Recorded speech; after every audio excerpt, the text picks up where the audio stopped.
মমতা ব্যানার্জি তিনি administrative হেডও বটেন, পার্টিরও head. তো যা করার ওনাকেই করতে হবে। দেখুন, ওখানে তো মতান্তর আছেই নিজেদের মধ্যে, কিন্তু রাজনৈতিক স্বার্থে সবাই এক থাকে।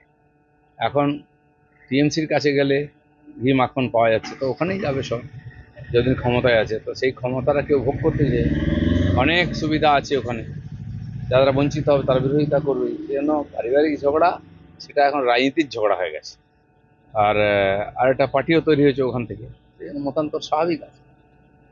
1 বছরে 3বার উত্তরবঙ্গে গেলেন মমতা বন্দ্যোপাধ্যায়। সেটা কি ভোটের কথা মাথায় রেখে বিজেপির শক্ত ঘাঁটি দুর্বল করার জন্য? দেখুন, ওই পার্টিতে আর কোনো নেতা নেই। মমতা ব্যানার্জি তিনি অ্যাডমিনিস্ট্রেটিভ হেডও বটেন, পার্টিরও হেড। তো যা করার ওনাকেই করতে হয়। এখন তিনি বুঝে গেছেন প্রশাসন চালিয়ে করে ভোট পাওয়া যাবে না, কিচ্ছু হবে না, এত বদনাম হয়ে গেছে। এখন পার্টির মধ্যে, পার্টিকে আরো নতুন লোক নিয়ে আসতে হবে। বিজেপির লোকেদের পিছনে লেগেছে ওরা আসার জন্য, প্রলোভন দেওয়া হচ্ছে, ভয় দেখানো হচ্ছে, বিরোধীদের মুখ বন্ধ করা। আর যারা যারা সোর্সফুল লোক আছে তাদেরকে কাজে লাগানো পার্টির জন্য, বা চমকে রাখা, যদি না জিতি তোমার সব চলে যাবে। মমতা ব্যানার্জি এই কাজে লেগে আছে না, মানে অ্যাডজাস্টমেন্ট করতে লেগেছেন ইলেকশনে। বাঙালি অস্মিতা নিয়ে আন্দোলনে তৃণমূলের ছাত্র পরিষদ তৃণমূল ছাত্র পরিষদ চাচল কলেজে রবীন্দ্রনাথের ছবি পুড়িয়ে দিল। হ্যাঁ, রবীন্দ্রনাথ ঠিক মতো বাঙালি নন হয়তো, সেই জন্য পুড়িয়ে দিল। কার ছবি পোড়াবে? এখন তারাই একদম হয়তো মমতা ব্যানার্জির ছবিও পোড়াবে। যে কালচার তৈরি হয়েছে পশ্চিমবাংলায়, প্রতিহিংসা, ধান্দাবাজি, বাঙালি, বাংলা ভাষা ইত্যাদি নিয়ে এই ধরনের ছেঁদো রাজনীতি, এটা পশ্চিমবাংলার মান সম্মানও বাড়ছে না, বাঙালিরও মান সম্মান বাড়ছে না। এই ধরনের রাজনীতি কোথাও চলতে পারে না। যদি ভাষা নিয়ে প্রতিহিংসা পরায়ণ হয়ে রাজনীতি করে লাভ হতো, তাহলে মহারাষ্ট্রে নবনির্মাণ সেনা আজকে ক্ষমতায় থাকতো, তারা মারপিট অনেক কিছু করেছে।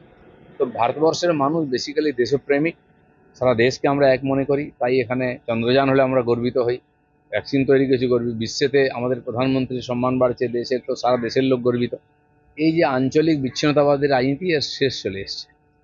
এই রাজ্যে হিন্দি বা ইংরেজি বলতে না পারায় চাকরি যাচ্ছে, আবার এই রাজ্যে শিক্ষক নিয়োগ পরীক্ষায় ভিন রাজ্যের 31,000 ছাত্র পরীক্ষা দিচ্ছে।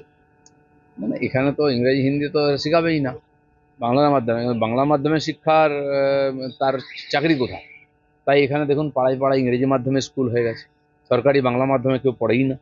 কারণ সবাই জেনে গেছে বাংলায় পড়লে বাংলায় চাকরি হবে না, বাইরেই যেতে হতো। ইংরেজি হিন্দি পড়ি, সেন্ট্রাল স্কুল, সিবিএসসি আর বাকি সেন্ট্রাল যে বোর্ডের স্কুল কেন এত বেশি এখানে?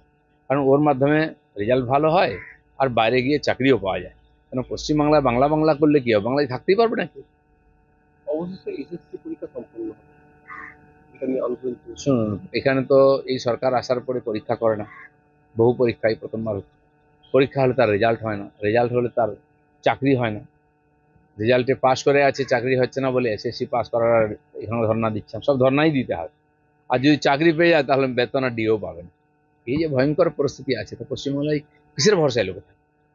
লর্ডস মোড়ে পুজোর ব্যানার লাগানো নিয়ে দুই ক্লাবের মধ্যে ঝামেলা, উঠে আসছে তৃণমূল কাউন্সিলরের নাম।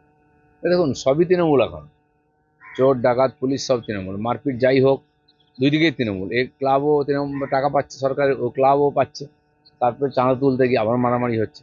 আর প্রত্যেক ক্লাবের পেছনে কোনো না কোনো নেতা, মন্ত্রী, কাউন্সিলর আছে, আর সেখানে গন্ডগোল হচ্ছে। প্রত্যেক জায়গায় যা গন্ডগোল হচ্ছে, এখন টিএমসির ভিতরের গন্ডগোল, সবই রাজনীতিক গন্ডগোল অন্যভাবে দেখানো হচ্ছে।